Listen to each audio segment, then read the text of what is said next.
Well, good day everybody. I've probably been home about an hour at the most. Yeah, it's PM not AM unfortunately. I just went up the road to pick this washing machine up. It's a very nice, it's a speedqueen KAW693W washing machine made in the US of A. I decided it was time for a real man washing machine and not, you know, the crappy old Simpson. One where you shut the lid and you get a decent clank out of it. Now, I've probably been, you know, yeah, couldn't resist pulling it apart. I noticed this option switch didn't seem to want to turn properly, and, you know, this one sort of gives you a nice satisfying tick. The option switch seems to be, you know, frozen solid, and that's the different options. The camera wants to focus. I have a habit of doing things and not always shooting videos, so I thought, to hell with it, I better actually shoot a video instead of just doing things. I have to say, it's lived up to my expectations, you know, of being a really high quality unit. Like,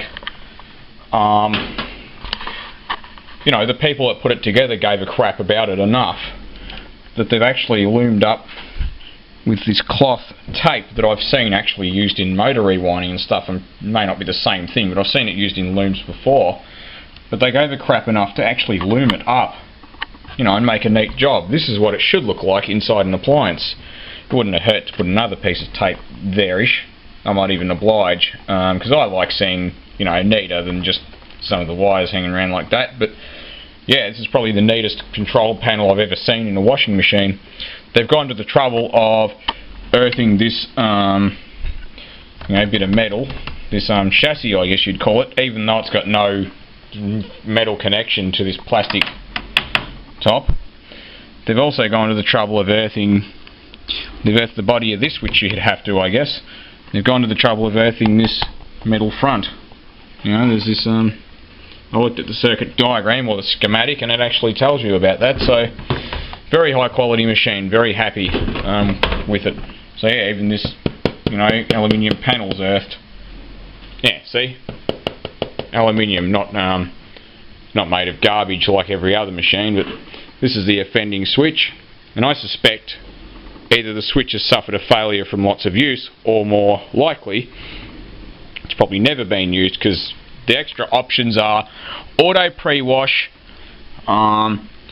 auto extra rinse, and auto pre-wash and auto extra rinse, which is a really cool option, you know, set of options. And, you know, given that I work on cars and, you know, God knows what, I'm likely to need to use that, but I just like having everything working. The problem with it is I paid $80 for this washing machine, which is extremely cheap, but the tub seal's gone, so that's a $100 kit from speedqueen themselves. It needs a very good clean, like, you know, around the lid and stuff's a bit dirty, but I mean, this lid would have to weigh, I reckon, half a kilo at least, if not even closer to a, I don't know, it's a very heavy lid. The machine itself weighs about, you know, 100 kilos, I reckon, by the feel of it. So I'm going to take this switch over to the bench and just see if I can't get it to free up. Well, sometimes I should have a tripod, but that sounds a lot healthier, because this was seized solid, like you couldn't even get it to turn, you know, not even a millimetre. Now if I just put that there, I used this stuff, I've never heard of it before, but someone was coming around the corner and this just literally fell off onto the road. Like, I don't know if you could see road rash, there's a bit there, and there's a dent there. So yeah, I don't know, just bloody good stuff. There's obviously kerosene and something else. Pity it's made in China, given that it says Boston on there. I'd much more prefer it to be made in Boston, but Campbell's Wholesalers, Western Australia, so...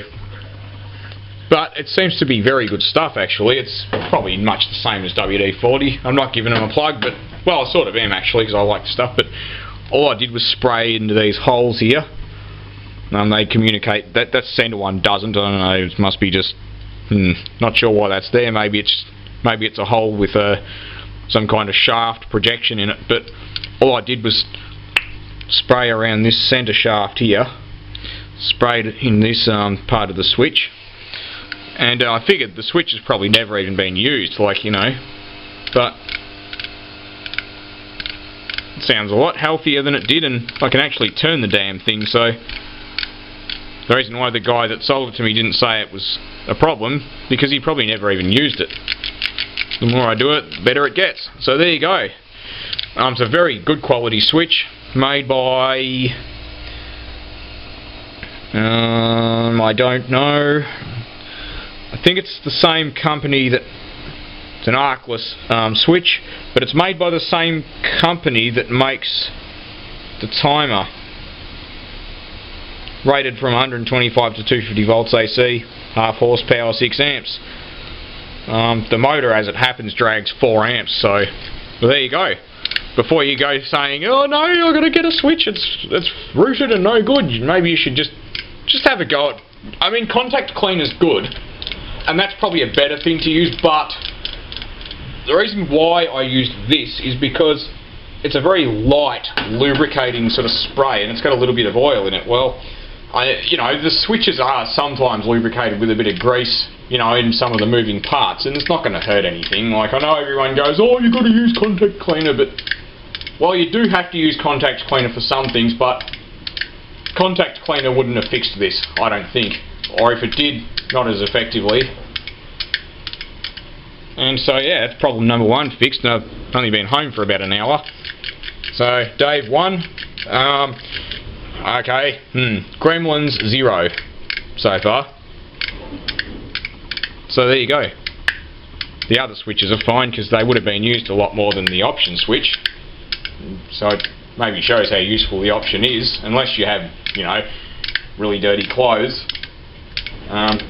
Yeah, so I don't think the guy that owned it before me exactly worked on cars or doing really filthy things, so he probably just never needed the option switch. But an option for a much more intensive wash is probably exactly the sort of thing I need in a washing machine. Well, thanks for watching. That's the introduction to it anyway. There's probably a lot more videos to follow. Thought I'd add on to this video. This is the reason I bought an American you know, washing machine. This screw isn't just a regular screw. This has been custom ordered for this particular purpose. Now all it does is they go here. There are 3 of them on the top there. 1, 2, no, and the 3rd one there.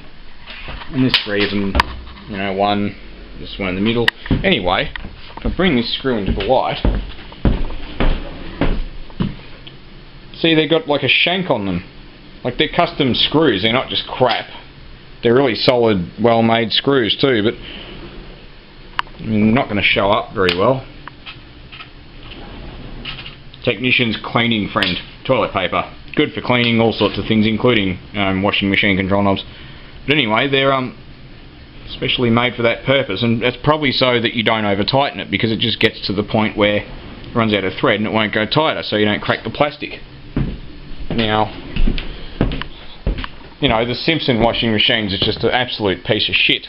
Now, I don't doubt that Simpson made good washing machines at one point, but they've pretty much been low-end washers for years. But this is what you buy if you want to buy a washer and you never want to fix it. Oh, well, you want to fix it. Yeah, that you buy it if you want to fix a washer, but you don't want to replace it ever again. Because the Simpson washers, what you buy if you just want one that works, and you know they blow up and you throw them away. This thing, you can buy everything for them. I did find out that these 4-position switches are not that easy to come by, but that's probably because they never pack up. I didn't notice these wash temp switches for sale either much. You can probably buy them, but they're very well made switches and they probably don't pack up very often. Well, the crap switches on other washing machines never pack up, so I wouldn't expect these ones to pack up, apart from this switch being frozen solid. But yeah, just thought I'd add that in, because I'll tell you what, you know, definitely it seems to earn its, you know, tag there. It basically, from what I've seen, yes, I have had the front off it already, it lives up to the commercial heavy duty tag, because it's very heavy and solid and well made. You know, when they go to this level of detail, and I don't know what new speedqueen stuff is like. I bought an old machine because I had no interest in buying new stuff, and I don't have $2,000 plus to buy a new machine. So anyway, yeah.